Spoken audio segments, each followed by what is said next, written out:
What's up everyone, Delvon Digital here, and we're going to talk about one of my favorite subjects to talk about, and that's photography with the Pixel.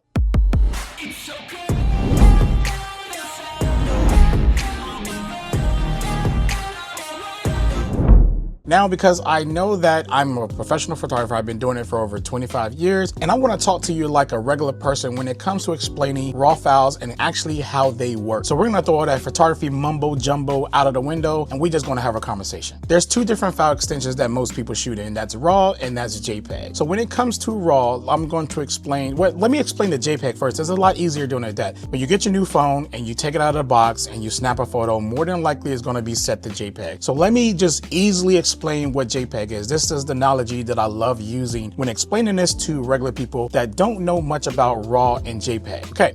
So this is the JPEG. You grab your car keys, start your car, you drive down to McDonald's, you order on the menu, you say, hey, can I get a Big Mac combo? And then your Big Mac come pre-made, and then you go home and you just enjoy it. You just eat that Big Mac and it's just the best Big Mac that you ever tasted in your life. I'm sorry that I use McDonald's. Some people probably don't like that. Let's go to Popeyes. We go to Popeyes, we get a chicken sandwich. It's already pre-made. Everything's there. You go home, you eat it and you enjoy it. I'm sorry, some people probably don't like Popeyes, but whatever. What are we gonna do about it? Now, we're gonna talk about the RAW file. The RAW file is almost the same thing, but not quite the same thing. So you grab your car keys, you get in the car, you go down to Walmart, Kroger, Food Line, yeah, I can't think of any, Publix, whatever. I don't know what stores you have in your state. You go to this store, you pick up your ground beef, you pick up your lettuce, you pick up your ketchup, you pick up your mustard, you pick up your pixels, you pick up your pixels, you pick up your pickles, you pick up your cheese, and you pick up your buns. And then you go home and you cook that. You add all the ingredients that you want onto that burger, just how you want it, exactly how you want it. Maybe you want extra mayo, maybe you want extra ketchup, maybe you want a little less mustard, maybe you want more pickles, maybe you want a whole lot of lettuce, maybe you want tomatoes on it, maybe you want to toast your bread. This is what a RAW file is. A RAW file is you creating the image that you want. A JPEG is going to the drive-through line and ordering that Big Mac or that chicken sandwich, and you're going to get it how it's going to come. That's just how it works. You're just going to get it pre-made because somebody else is preparing that for you, and that's what it is. In RAW files, you are preparing the image yourself. So that's the difference between like RAW file and the JPEG. Basically, RAW file, you gotta go to the store, you gotta pick up all the ingredients. JPEG, go to the drive-through line, order that sandwich off the menu. Easiest way to explain that to somebody who don't know the difference between JPEG and RAW. So when you shoot in RAW, I'm assuming that now you know that you have to edit your photo. You can't just shoot a RAW and getting all this data and like, hey man, you know, the photo's coming out this way, I don't like the way they look. You have to process them. Use Lightroom, use Photoshop, use Snapseed or any other editing program that allow you to view and edit RAW files, and then you can create really cool images that you like in your own style. So before we continue with this video, I want to tell you about my Lightroom presets. I have actually 2 packs for you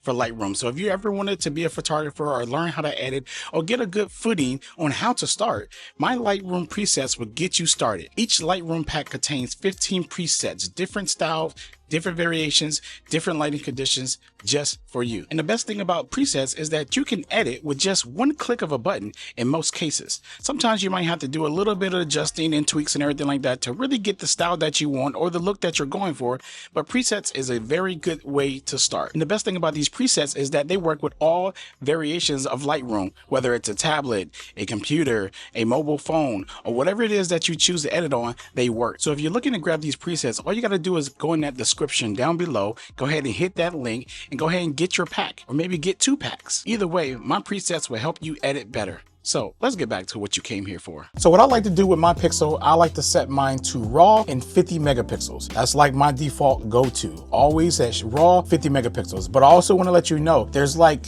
HDR processing, rich color processing, and all that stuff inside this phone. When you shoot RAW, none of that stuff matters anymore because you're getting the raw image, 100% raw image, and that's everything. So that's without any Google processing. Now, I want to admit to you guys, just like I talk about my iPhone, Apple does some processing when they shoot in RAW, and Google does processing a little bit too. It's not 100% complete RAW files, but I would say that I do love the Pixel RAW files a lot better better because it's less processing. So they give you more flexibility to process and edit than, you know, kind of like a pre-made raw file a little bit. So just want to throw that out there. It is just a little bit when it comes to these. Normally when you're shooting with a professional camera or, you know, just any camera that shoots raw, not phones, you're pretty much going to get nothing but a raw file. Now, when you're out here shooting in raw and you set everything to 50 megapixel and you got JPEG, you also want to make sure you set your lenses on the Pixel to manual so you can switch between the lenses yourself, and you don't want it to automatically switch between the lenses. I like shooting with the main lens all the time because you're going to get the best bokeh from it and you're going to get the best image quality out of the Pixel when it comes to shooting with only the main lens. So the catch to that is when you want to get a little bit of blur or AKA bokeh in the background, just take your phone and move it closer and closer and closer. And then the more you move it closer to the subject, it becomes out of focus. And that's one way to achieve good bokeh. But of course, when you're shooting people and stuff like that, you might want to get a nice portrait shot of them, whatever, but you still can achieve that by getting a little bit closer and just tighten up the shot a little bit to get this natural bokeh. And if you want, you can go in post-processing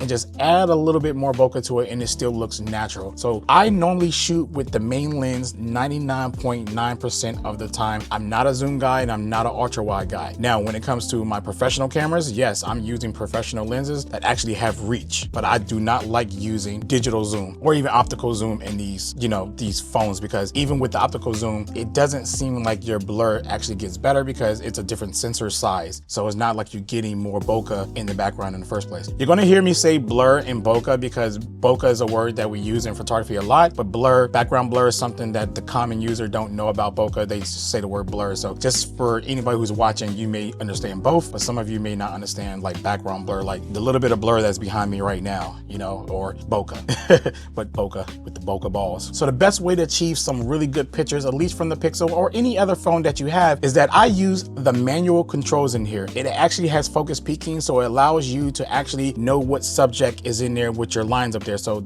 I think it's pink or something like that, like a magenta color. So you can actually see exactly what is in focus and what's out of focus. So if you see that the color is on the subject that you're shooting, you know that part is going to be in focus, and then the background is going to have a little bit depth to it. So that's the good thing about using manual controls. And plus, I'll be honest with you guys, I don't know what it is with Pixels, but sometimes when you're trying to focus on something, it still want to focus hunt and move around. So I hate that. So if I just switch to manual, I can just boom and then take my picture. Best thing about it, once you take the picture, it's going to stay locked into that manual focus, and then you can take a few more pictures and then you can readjust and realign your shot and do manual focus again. So I mostly shoot in manual focus mode. I don't really do any adjusting on the exposure, lighting, or anything else, to contrast and stuff. I think that the Pixel actually does a good job doing that by itself. And plus, this is the smartphone, so I'm just going to let it do some smart things if it can. But I just prefer to take over the manual focus when it comes to, you know, the Pixel phones in general. Just all of them. All of them had the same problem with focusing. So what I'm going to do next is I'm going to stop talking right now, and I'm going to show you some images that I shot and edited with the Pixels. And it's not just this Pixel right here. I'm just going to show you a combination of a lot of my favorite shots that I've gotten with the Pixel 6 all the way to the Pixel 10 over the years. And I just want to show you how incredible these raw files can be and how powerful and how good you can edit when it comes to these raw files. But anyways, let me stop talking, check out the pictures, and I'll see you in a bit.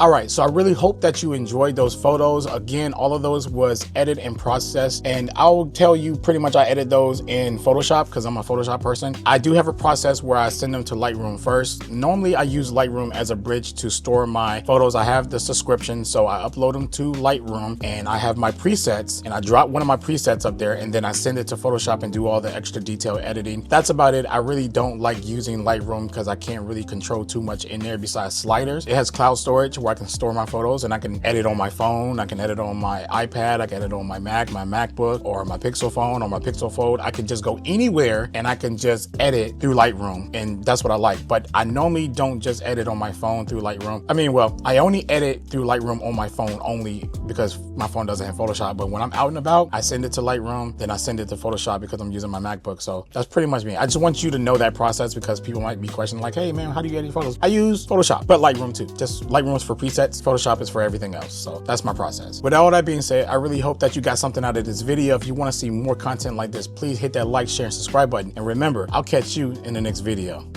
Peace.